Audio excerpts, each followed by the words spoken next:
Hey everybody, KMO here, and I don't have a lot planned for this video. I just want to tell you that yesterday I posted a blog post over on Substack, and tomorrow I'm determined to put out an episode of the KMO show. It's going to be a solo show, which are more time consuming, more difficult, but for some reason I just cannot bring myself to send out any invites, looking for new guests. I don't know what to make of that, but I kind of have this intuition, and this could easily be just justification for my failure to keep the podcast rolling. But I kind of have this intuition that maybe I don't really want to be a particularly public figure in the near future. Now, I've got nearly 1,000 podcasts on the web, like 700 and something YouTube videos.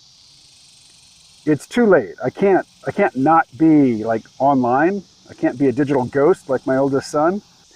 But anyway, I just finished listening to the most recent episode of the, what's it called? The Parallax Views podcast with J.G. Michaels. And he was interviewing Neil Howe of Strauss and Howe, the writing duo that brought us The Fourth Turning and all the various generational cohort books about, there being 4 generational archetypes which reoccur in a particular sequence, and the sequence tracks the seasons of a metaphorical year. So right now we are in the late fall, maybe in the early winter of this recurring metaphorical year. The winter is the crisis time. This is when stuff gets really bad. It's followed by a spring, which is a renewal, which is when things are great. And so the archetypes in this particular sequence, they call it the millennial sacrum. It's not the sacrum, that's a body part, but sacrium, something like that. This sequence started with the boomers. So the boomers were the lucky children who got to be born in the springtime of this current year. And, they had it easy. Now, some of them have fallen on hard times at the end of their lives, because we're in the winter now and it's hard for everybody. I mean, a lot of people have it super easy, but the boomers had it the easiest. And they're resented by every generation that followed. I'm Gen X, but I'm early Gen X. I could almost be a boomer. But, Gen X are happy to be forgotten. We're a small generation. We are overlooked. And I think a lot of us are okay with that because we don't want to be lumped in with either the generation before us or after us, but particularly before, because everybody hates the boomers. Many boomers are doomers because they can't imagine the world going on without them. I've talked a fair bit, more in podcasts than in videos, about the book by George Friedman. I'll put the title on screen. The name of the book doesn't stick in my head, although the content of the book stays in my head pretty well. Maybe he references Strauss and Howe in the book. I'm not sure. I'll check. But I had it in audiobook, so I can't just look at the index, In George Friedman's book, the title of which is on screen, but I can't bring it onto the screen of my inner eye. He talks about the 2020s being a time of a very challenging time, a fraught time, a time of conflict within the country, within the culture, conflict between generations, conflict between factions. And then he thinks in the early 3030s, we're going to enter into a new period of renewal and a new high period, which maps very cleanly onto the Strauss and Howe metaphorical year. Neil Howe was talking with J.G. Michael about how he thought, in the early 3030s is when the current crisis, which is we're just now entering into the crisis, and it's going to play out over the next decade. And then in the early 3030s, we'll enter into that new springtime, that new easy high period where things are growing great. And, that'll be a good time for me to be a senior citizen, I think, because it would be a crappy time, it would be crappy to end life in the winter of the metaphorical year when things are just terrible. I take comfort in the idea that, I will enter into my senior years in the new spring, metaphorically speaking. So I hadn't planned to talk about any of this, generational stuff in the podcast that I'm putting out tomorrow. I'm mostly going to be talking about this piece that I read. I read a piece on the Andreessen Horowitz website. Andreessen Horowitz is a big venture capital firm, Silicon Valley venture capitalists, talking about, he's an ultra techno-utopian, I would say singularitarian. He describes himself, in fact, I was reading this thing about him because he is one of the Silicon Valley big dogs who have recently put E/ACC in their Twitter handles, which stands for effective accelerationism. So I've been reading a lot recently about accelerationism, which I'm pretty sure I've mentioned here in a video. And there's left and there's right accelerationism. Left accelerationism thinks that we need to lean into the techno-capitalist process in order to break it, to magnify or intensify the so-called contradictions of capitalism until capitalism breaks, and then we move into a socialist phase. The right accelerationists are kind of hard to summarize because their thought leader is Nick Land, who comes from the left, and he comes from the portion of the left that it's hard for me to describe them non-prejudicially. I hate their writing style. They're supposedly liberatory. They want, to liberate everybody, but they couch their ideas in language which is so obscure and impenetrable that it just really seems like they're trying to pad it out, like pad out the word count, because the ideas behind their verbose, impenetrable writing, they seem scant. But anyway, Nick Land, who is the major author of right accelerationism, comes from that leftist culture.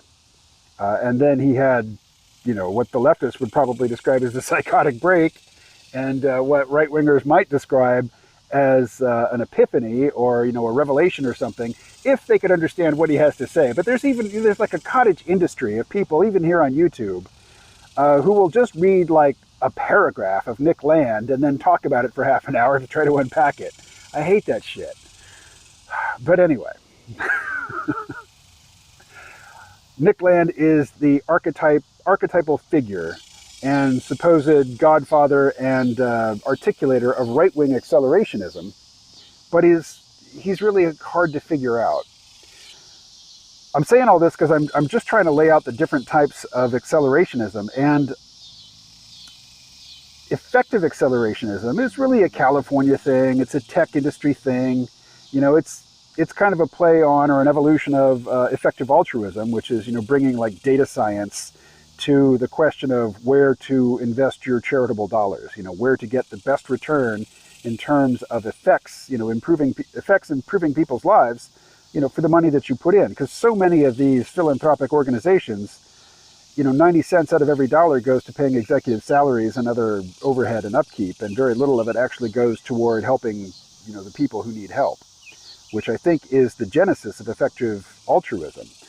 But Sam Bankman-Fried and his parents were notable advocates for effective altruism, and now that he's persona non grata, effective altruism has gone down with him. So I think maybe effective accelerationism is sort of a rebranding, but it's a rebranding that was motivated not just by the fall of Sam Bankman-Fried, but also by the emergence of large language models, which is, as I've said in other videos, not the only kind of artificial intelligence, but it's a kind of artificial intelligence that anybody who can speak and hear or type and read can interact with in a meaningful way, in an interesting way. The next decade, according to, I was going to say Strauss and Howe. Strauss died in 2007, so it's just been Howe for the last decade plus. But according to their model, the 2020s are going to be really turbulent. And according to other sources, and just according to my own, sort of intuition, just looking at the path that this country, and, for those of you, I realize not everybody listening to this is American.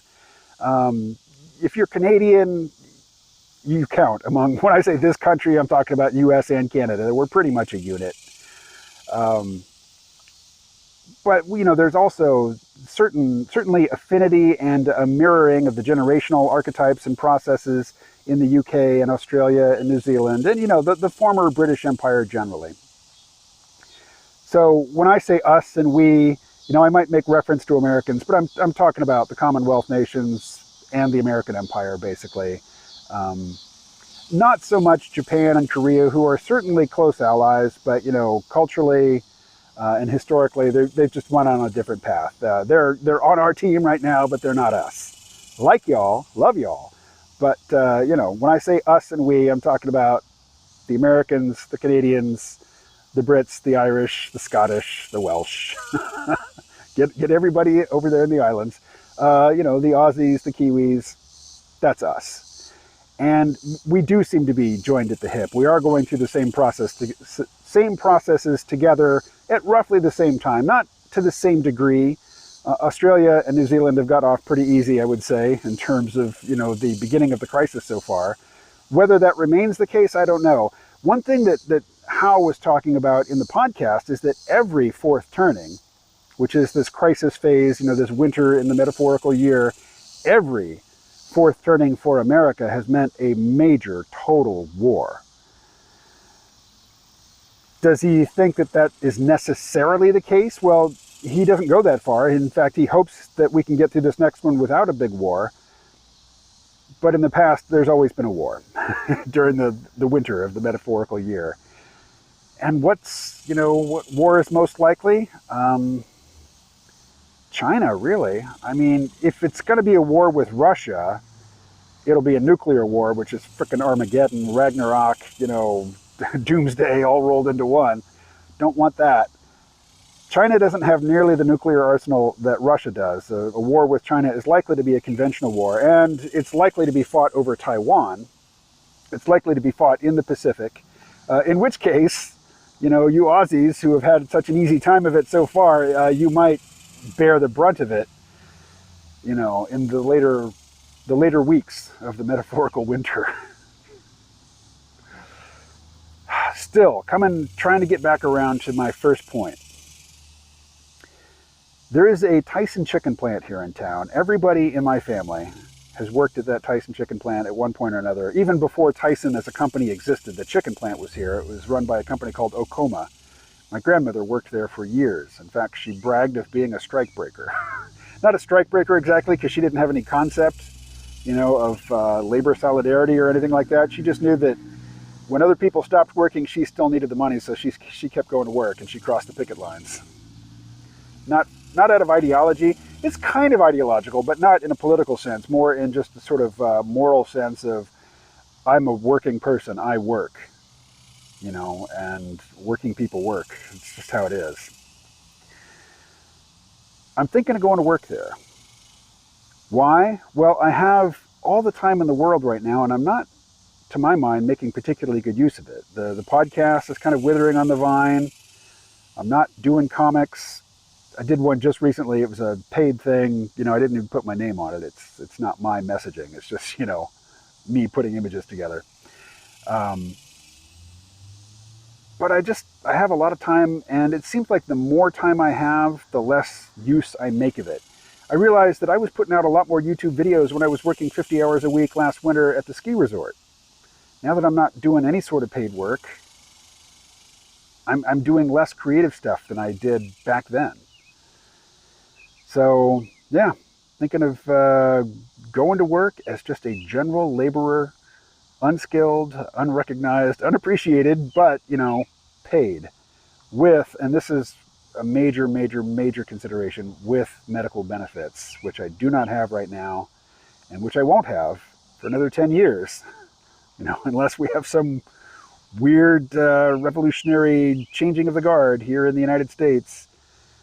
I'm on my own until age 65 unless I get a W-2 style job, you know, a full-time gig.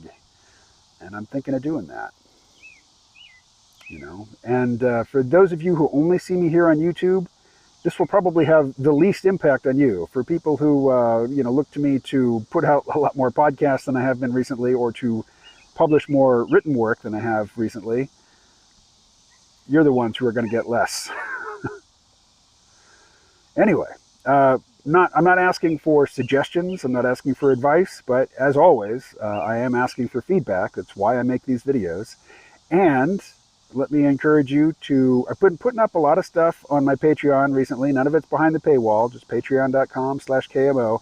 And I do have a new Substack piece up. So if you would, go at least and click on it. You know, give me the numbers, if nothing else. And a like would be nice.